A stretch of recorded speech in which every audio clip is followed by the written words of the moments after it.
ముందుగా ఆంధ్రప్రదేశ్ ప్రజలందరికీ కంగ్రాచులేషన్స్. ఈ రోజు లోక్సభ రాజ్యసభల్లో ఆంధ్రప్రదేశ్ రీఆర్గనైజేషన్ యాక్ట్ ఏదైతే ఉందో దానికి కొన్ని అమెండ్మెంట్స్ చేశారు. అందులో అమరావతిని క్యాపిటల్ సిటీగా గుర్తిస్తూ ఆంధ్రప్రదేశ్ క్యాపిటల్ సిటీగా గుర్తిస్తూ ప్రధానంగా అది అమెండ్మెంట్. ఇది ఒక అనిశ్చితిని ఆంధ్రప్రదేశ్ లో తొలగిస్తుంది. అంతకుముందు అమరావతి క్యాపిటల్ అని చెప్పి దాని తర్వాత 3 రాజధానులని మళ్ళీ అమరావతి రాజధానిని ఈ విధంగా చాలా కన్ఫ్యూజన్ ఉండింది గత 12 సంవత్సరాలు. దానివల్ల ప్రభుత్వ వ్యవస్థలే గాని ప్రైవేట్ సంస్థలు ముఖ్యంగా ఎటువంటి నిర్ణయాలు తీసుకోవాలన్నా గానీ రేపు మళ్ళీ ఏమవుతుందో అన్న అనుమానాలు కొన్ని మిగిలిపోయి, లేదా ఈ 3 రాజధానులు అనండి లేదా ఒక రాజధాని అనండి, ఇందులో ఏమి ఎక్కడ అయితే బెటర్ గా ఉంటుంది అన్న కన్ఫ్యూజన్ ఏదైతే ఉందో అవన్నీ ఈ రోజు తొలగిపోయాయి. ఈ రోజుతో ఇటు ప్రైవేట్ సంస్థలే గాని అటు ప్రభుత్వాలే గాని ఒక సర్టనిటీతో అభివృద్ధి కార్యక్రమాన్ని ముందుకు తీసుకెళ్లగలిగాయన్న నిజమైతే మన ముందుంది. దీనివల్ల ఆంధ్రప్రదేశ్ యొక్క అభివృద్ధి వేగవంతమే అవడమే కాకుండా ఒక లాంగ్ టర్మ్ ప్లానింగ్ కి ఇది దోహదపడుతుంది. కాబట్టి మరొకసారి ఆంధ్రప్రదేశ్ ప్రజలందరికీ శుభాకాంక్షలు అండ్ కంగ్రాచులేషన్. సరే, ఇందులో 2 ముఖ్యమైన అంశాలు. చట్టం ద్వారా క్రియేట్ చేసి ఏదైనా కానీ చట్టం ద్వారా మార్చవచ్చు. ఏది ఇప్పుడు రాష్ట్రాలే విభజించగలిగినప్పుడు రాజధానులు మార్చడం ఇట్లాంటివన్నీ చట్టం ద్వారా శాసనం ద్వారా మార్చగలిగిన విషయాలే.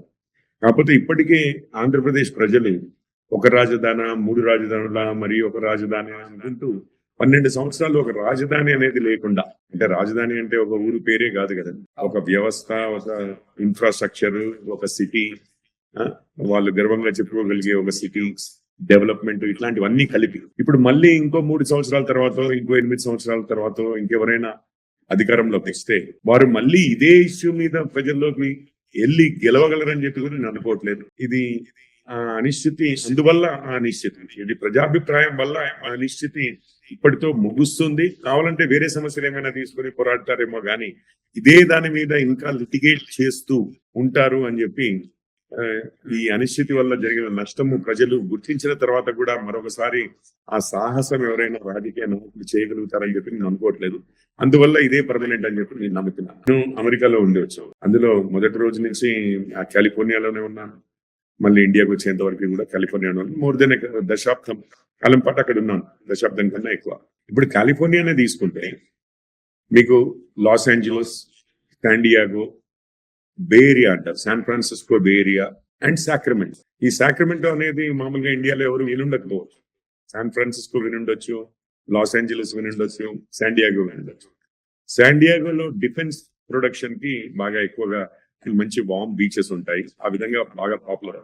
దాని తర్వాత లాస్ ఏంజలస్ మీకు తెలిసిందే, హాలీవుడ్ ఉంటది, ఇతరత్ర వేరే ఇండస్ట్రీస్ చాలా ఉంటాయి. మీకు శాన్ ఫ్రాన్సిస్కో బే ఏరియా అనేది అంటాము, క్యూపర్టినో, సన్నీవేల్, ఇవన్నీ విన్నవి. ఈ ప్రదేశము మన స్టార్టప్స్ అన్ని సాఫ్ట్వేర్ ఇండస్ట్రీకి బాగా ప్రాచుర్యం పొందింది. సెమీ కండక్టర్ ఇండస్ట్రీ కూడా, అంటే ఇంటెల్, సిస్కో, హార్డ్వేర్, సాఫ్ట్వేర్ అన్నిటికీ కూడా ఇది హబ్. ప్రపంచంలోనే గుర్తింపు చెందినవి 3. ఇప్పుడు సాక్రమెంటో అనేది కాలిఫోర్నియా యొక్క రాజధాని. దాదాపు చాలా మంది మన తెలుగు వారు విని కూడా ఉండరు, కొంచెం పరిచయం ఉంటే కాలిఫోర్నియా గురించి తెలిసి ఉంటుంది. సో రాజధాని ఒకటి ఉండి 3 అదర్ ఎకనామిక్ హబ్స్ ఉన్నాయి. మన దేశంలో తీసుకున్న ఢిల్లీ ఉంది, మీకు ఫైనాన్షియల్ క్యాపిటల్ అంటే, కార్పొరేట్ క్యాపిటల్ అంటే ముంబై ఉంది. దాని తర్వాత ఐటీ క్యాపిటల్స్ గా హైదరాబాద్, బెంగళూరు లాంటివి ఉన్నాయి. మీకు చెన్నై ఆటోమొబైల్ అండ్ అదర్ ఇది ఉంది చేయబట్టి ముంబైకి, చెన్నైకి షిప్పింగ్ ఇట్లాంటి వాటన్నిటికీ ప్రాచుర్యం చెందింది. సో హబ్స్ గా ఏర్పడ్డాయి. ఈ రోజు కాదు, మెట్రోపాలిటన్ సిటీస్ అంటే కల్కట్టా, కోల్కతా, ఢిల్లీ, ముంబై, చెన్నై అని ఎప్పటి నుంచో మనం వింటున్నాం. కొత్తగా మనము హైదరాబాద్, బెంగళూరు కూడా వచ్చాయి. సో ఒకటి రాజధానిగానే ఉంటేనే, అంటే ప్రభుత్వ ఆఫీసులు ఉన్న చోటే అభివృద్ధి అనేది అది పాత రోజుల మాట. అది ఎస్పెషల్లీ ఏముంటాయంటే ప్రభుత్వం మీదనే పూర్తిగా ఆధారపడి ఉన్న కమ్యూనిస్ట్ రాజ్యాల్లో అది బాగా పాపులర్, ఆరు విపరీతంగా సోషలిస్ట్. మన ఇండియా కూడా ముందు కొన్ని దశాబ్దాల పాటు ఆ విధంగా ఉండేది. అంత ఎకనామిక్ యాక్టివిటీ కూడా గవర్నమెంట్ చేతిలో ఉండేది చేయబట్టి, కంట్రోల్లో ఉండేది చేయబట్టి గవర్నమెంట్ ఆఫీసెస్ చూస్తే మన జీవితాలు గడిచే. ఇప్పుడు అట్లాంటి పరిస్థితుల్లో ఈ రోజు మనం భారత్ లేదు.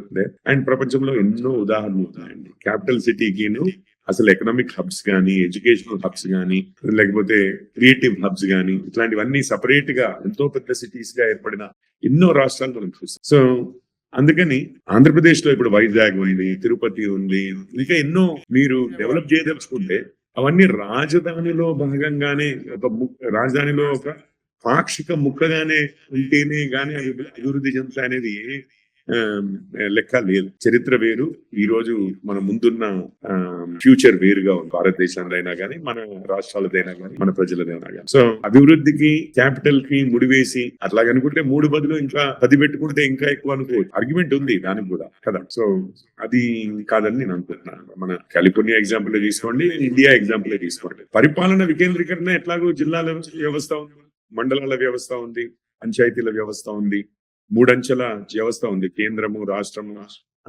స్థానిక సంస్థలు అనేది. అది పరిపాలనా వ్యవస్థ. కానీ అడ్మినిస్ట్రేటివ్ హెడ్ క్వార్టర్సే మన జీవితంలో అన్ని ఆస్పెక్ట్స్ ని డిటర్మైన్ చేస్తుంది. చదువుకైనా అక్కడికి ప్రభుత్వ ఆఫీసులు ఉన్న దగ్గరే చదువుకి అది హబ్ అవ్వాలి, ఎకానమీకి అదే హబ్ అవ్వాలి, ఆర్థిక వ్యవస్థకి అదే హబ్ అవ్వాలి. లేకపోతే క్రియేటివ్ అంటే ఇప్పుడు హాలీవుడ్ అన్నాము, ఇక్కడ మన దగ్గర అయినా కానీ మూవీ ఇండస్ట్రీ ఉంది, వాటికి అదే హబ్ అవ్వాలి. ఇవన్నీ అట్లా ఏమి లేవు. ఐటీకి అదే హబ్ అవ్వాలి, ఇట్లా ఏమి లేదు.